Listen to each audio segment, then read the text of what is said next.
EIH hotels across industry एक sweet spot पर situated है, fundamental wise, valuation wise, performance wise, future prospects, even technically भी एक ऐसी सिचुएशन पर है कि इसकी क्वालिटी काफ़ी स्ट्रॉन्ग हो जाती है।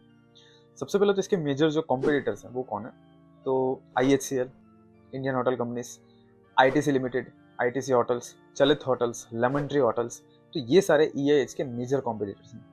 इन सारे कॉम्पिटिटर्स में EIH होटल्स का जो ऑपरेटिंग परफॉर्मेंस है वो हाईएस्ट है। मतलब कि होटल बिजनेस के जो कोर ऑपरेशंस होते हैं ना, उसमें EIH की एक्सेलेंस सबसे बेहतर है एज कम्पेयर टू कॉम्पिटिटर। इस चार्ट में आप देखिए, रेवेन्यू जनरेशन इंडेक्स जो सबसे ऊपर वाली लाइन है, RGI, जो कि 131% है। इसका मतलब क्या होता है कि रेवेन्यू पर अवेलेबल रूम एवरेज इंडस्ट्री में अगर 100 है तो EIH का 131% है। मतलब रेवेन्यू पर अवेलेबल रूम EIH में हाईएस्ट 31% ज़्यादा है as compare to industry.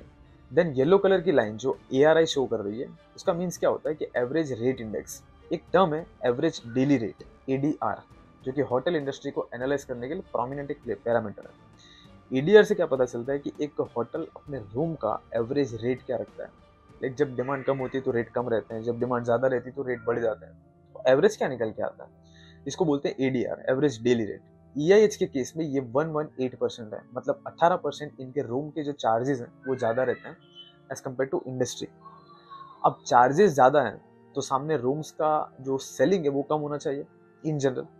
But EIH के केस में MPI, मतलब मार्केट पेनिट्रेशन इंडेक्स, अगर इजी लैंग्वेज में कहें तो ऑक्यूपेंसी रेट 111% है। दैट मीन्स कि 11% रूम्स EIH ज़्यादा सेल करता है as compare to industry.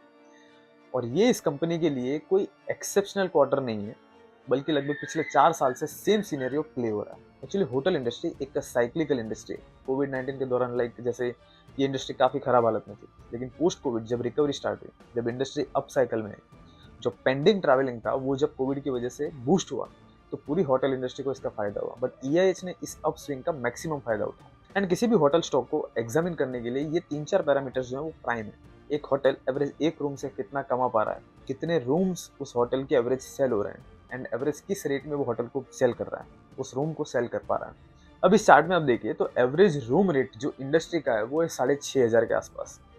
Year over year growth यहाँ पे 16% की। वहीं पे EIH के केस में ओबेरॉय ब्रांड की जो होटल्स हैं उनका रेट 28,000 एंड ट्राइडेंट का 13,000, मतलब ऑलमोस्ट 22% की ग्रोथ भी है। तो सिग्निफिकेंट प्रीमियमनेस है EIH के पास। कोविड ईयर में कंपनी लॉस में थी, जिसके बाद से लगातार कंपनी का रेवेन्यू, प्रॉफिट्स एंड एबिटा तीनों में एक्सेलेंट ग्रोथ है। जनरली क्या होता है कि ये इंडस्ट्री बहुत ही कैपिटल इंटेंसिव बिजनेस है, क्योंकि इनको एक लग्जरी प्रीमियम सर्विस कस्टमर को देना है।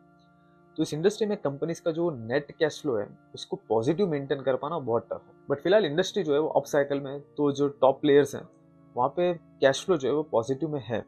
एंड EIH के केस में net cash flow extremely positive है एंड ग्रोथ आप देखिए ultimate high. Net cash company के पास मोर देन 1,000 करोड़ के आसपास है। लास्ट 3 साल में कंपनी का रेवेन्यू एवरेज 41% से ग्रो हुआ है एंड प्रॉफिट 93% से। Company completely even debt free भी है। तो यहाँ तक सब ठीक है, बट यहाँ से आगे कंपनी का प्लानिंग क्या है, तो जिससे कि हमें पता चले कि फ्यूचर प्रॉस्पेक्ट्स कितने स्ट्रांग हैं। अभी इनके पास ऑपरेशनल जो रूम्स हैं वो 4,200 के अराउंड है। And as an expansion, sorry huge expansion, around 1,300 rooms add होने वाले हैं टिल 2029। एवरी ईयर 450 से 500 रूम्स ऐड होंगे, क्योंकि कंपनी की वेबसाइट पे जाके आप देखोगे तो हर साल कुछ नए होटल्स में ऑपरेशन स्टार्ट हो रहे हैं, लाइक 2027 में तिरुपति ट्राइडेंट। तो इस तरह से कंपनी की जो लीगेसी ग्रोथ है फ्यूचर में वो मेंटेन हो सकती है, क्योंकि heavy expansion on the way है।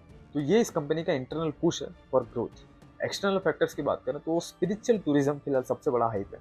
लाइव इवेंट्स लाइक स्पोर्ट्स का जो क्रेज बढ़ रहा है इंडिया में, अभी IPL एंड क्रिकेट्स वगैरह आप देख ही रहे हो, corporate meetings, increasing wealth of peoples, India में जो tourism craze, all over tourism जो बढ़ रहा है, ये सब। Then infrastructure development like highways, expressways, airports, new airports, इन सबसे जो डोमेस्टिक कनेक्टिविटी वो बहुत स्ट्रांग हो रही है, जिससे कि लोगों का आना जाना ईजी हो रहा है, ज़्यादा हो रहा है, एंड होटल में रुकना डे बाई डे इसी वजह से बढ़ता जा रहा है। सो फाइनली अब उस पॉइंट पर आते हैं कि मोस्ट सबसे ज़्यादा अट्रैक्टिव चीज़ यहाँ पे क्या है, कि कंपनी की जो ऑपरेटिंग एक्सेलेंस हमने देखा है पहले की इंडस्ट्री में सबसे आई है। परफॉर्मेंस एंड ग्रोथ एक्सेलेंट है, net cash flow highly positive है। इस कंपनी का सबसे बड़ा एक्स फैक्टर क्या है, मतलब मुझे पर्सनली ऐसा क्या लगता है कि ये एक ऐसी कंपनी है जो सबसे महंगा बेच रही है, उसके बाद भी सबसे ज़्यादा बेच पा रही है। मतलब प्राइसिंग पावर है, एंड ये जो प्रीमियम ब्रांड वैल्यू है ओबेरॉय ग्रुप, इसका इफेक्ट है।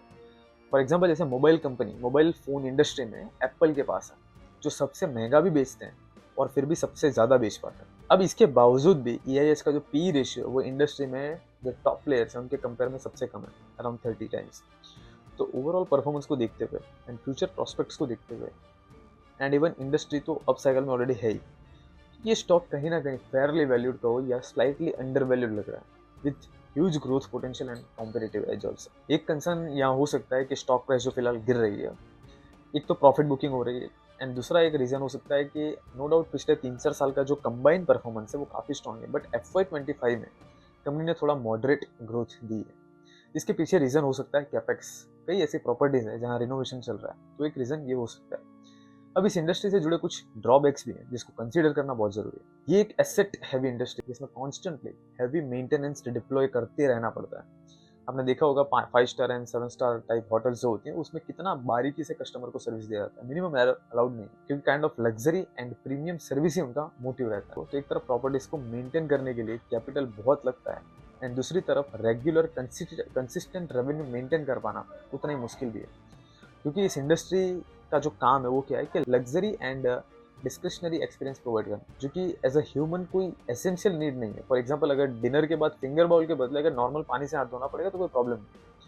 तो मतलब ये बहुत ही लग्जरी एक्सपीरियंस देते हैं जिसकी जिसकी कोई नेसेसिटी नीड नहीं है कि वो नहीं मिलेगा तो नहीं चलेगा। इसलिए जब कभी भी कोई तरह किसी तरह का इकोनॉमिक स्लो डाउन या फिर कोई अटैक या फिर कोई पेंडेमिक लाइक सिचुएशन आती है तो सबसे पहले अफेक्टेड इंडस्ट्री में से एक होती है होटल इंडस्ट्री, फॉर एग्जांपल जैसे कोविड-19। फाइनली अगर EIH को एक बार खुद से एनालाइज कीजिए एंड अगर इस इंडस्ट्री में अगर आप इन्वेस्ट करना चाहते हैं तो EIH एक सबसे बेहतर ऑप्शन हो सकता है एंड एज अ डाइवर्सिफिकेशन आप इस इंडस्ट्री को कंसिडर भी कर सकते हैं। फाइनली अगर इन्फॉर्मेशन ये अच्छी लगी हो तो आप इसे लाइक एंड चैनल को जरूर सब्सक्राइब